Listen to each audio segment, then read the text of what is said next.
উত্তরবঙ্গ বা নর্থ বেঙ্গল থেকে যারা ডেটা ডিজিটালাইজেশন প্রজেক্টের জন্য অ্যাপ্লাই করেছিলে, ইন্টারভিউ দিয়েছিলে, প্রত্যেকে সতর্ক হয়ে যাও। কারণ এবার তোমাদের জয়েনিং প্রসেসটা স্টার্ট হবে। সো তোমাদের কি করণীয় এই ব্যাপারে? তোমরা ইমিডিয়েটলি আমাদের যিনি কোঅর্ডিনেটর আছেন মিস্টার সঞ্জীব পাল, তার সাথে যোগাযোগ করো। যারা ইন্টারভিউ দিয়েছে বিশেষ করে তারা অবশ্যই যোগাযোগ করো এবং তোমার আপডেটেড বায়োডাটা সাবমিট করো। সো আমরা সবসময়ই যেটা করি দেখো, একটা নির্দিষ্ট প্রসেসে সিস্টেমেটিক্যালি তোমাদেরকে ইন্টারভিউ নিয়ে জয়েন করা, এটা আমাদের প্রসেস। তোমাদের ধৈর্য ধরতে হবে, বিশ্বাস রাখতে হবে এবং যারা ফাইনাল রাউন্ডের জন্য অ্যাপিয়ার করছো, তোমরা টাইপিং স্পিডটার ব্যাপারে একটু সতর্ক হয়ে যাও। তোমার টাইপিং স্পিড ডেটা ডিজাইনের জন্য 20-র উপরে থাকলেই হবে। ডেটা ডিজিটালাইজেশন প্রজেক্টের জন্য তোমার টাইপিং স্পিড 20-র উপরে থাকতে হবে, এটা খেয়াল রেখো। আর একটা জিনিস মনে রাখবে যে সবাই ডেটা এন্ট্রি অপারেটরের জন্য কিন্তু কাজ পাবে না। তার সাথে লিঙ্ক আপ যে কাজগুলো আছে, যেমন স্ক্যানিং অপারেটর, কোয়ালিটি চেকার, এই ধরনের কাজগুলোও কিন্তু এর সাথে সংযুক্ত থাকবে।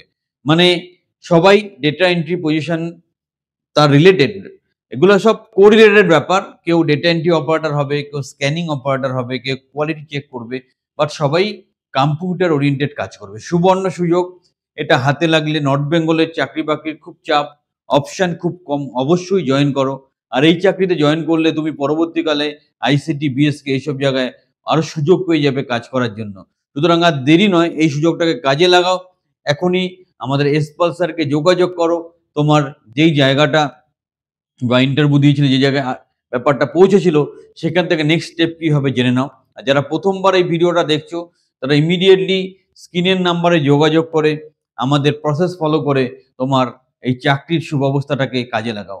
সুতরাং আর দেরি নয়, এই গোল্ডেন অপরচুনিটির কাজে লাগাও। এবং আবার বলছি, তোমার কম্পিউটারের টাইপিং স্পিডটা ভালো করে খেয়াল রাখো। 2-4টে কোশ্চেন একটু আমি বলে দিই, তোমার সম্বন্ধে কিছু বলো, এরকম একটা কোশ্চেন তোমাকে ফেস করতে হবে। সেকেন্ড যেটা হচ্ছে, তুমি কি করে ডকুমেন্টস অর্গানাইজ করাবে, বা তোমাকে যদি বলা হয় যে তোমার সব ডকুমেন্টস গুলো কিভাবে অর্গানাইজ করে আমাকে দেবে, তাহলে তুমি বলবে প্রথমে আমি বায়োডাটা দেবো, তারপর ডেট অফ বার্থ সার্টিফিকেট দেবো, এডুকেশনাল সার্টিফিকেটস দেবো, আমি যে প্রফেশনাল কোর্স গুলো করেছি সেগুলো দেবো, ফাইনালি আমার কেওয়াইসি, আধার কার্ড, প্যান কার্ড, এগুলো একসাথে করে সুন্দর করে সাজিয়ে দেবো। That is call part of documentation. এখানে আরেকটা অপরচুনিটি আছে, যাদের কোয়ালিফিকেশন কম, এখানে বাইন্ডের একটা অপশন আছে, তাদেরকেও আমরা সুযোগ দেবো। সুবর্ণ সুযোগ কাজে লাগাও। তোমরা চাকরি পেলে তোমরাও যতটা খুশি হও, আমরাও খুশি হই। চ্যানেলের সাথে থাকো, চ্যানেলটা ফলো করো।